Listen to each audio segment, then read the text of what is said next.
Gulf Coast too by the weekend. You know, we've got months, if not years, of recovery that lay ahead for parts of the Florida Panhandle following the devastation of Hurricane Michael a week ago. And it's not just the coast. Dave Malkoff went inland to take a look around. We've been cutting trees down with a chainsaw and then hauling them off with this thing.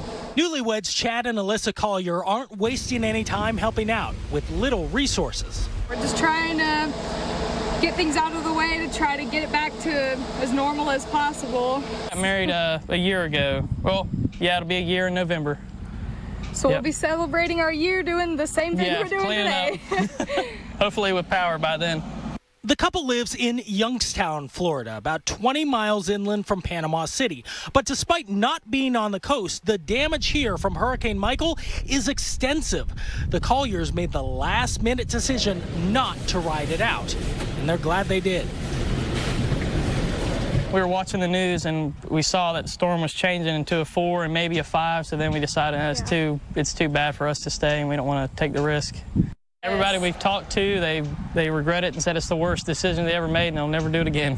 Lifelong resident Joe Griffin feels the same way. He did not leave. I'd never do that again. I'd never do that again. I thought once it hit land, you know, that it would probably calm down some, wouldn't be quite as bad here, but that wasn't the case. It just stayed strong. It stayed strong all the way through. Griffin was born and raised in this 100-year-old home. I don't know. I don't know what we'll do.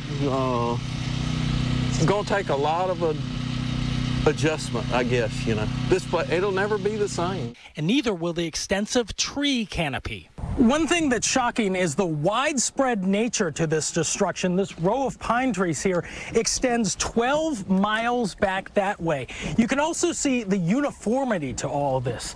Look at how they all snapped, one after the other, at about 10 feet high.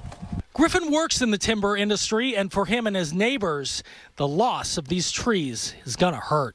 We can salvage some of it, but nothing like it would be.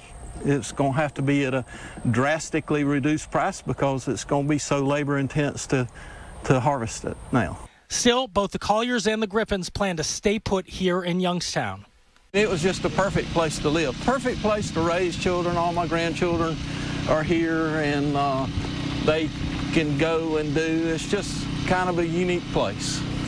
It is, and they have a lot ahead of them for sure. I want to show you an image of the power outages before and after. So this is a look at Panama City from space before. Look at all that power, right, and light and everything else. The sensors show afterwards the significant power outages that happened after the storm.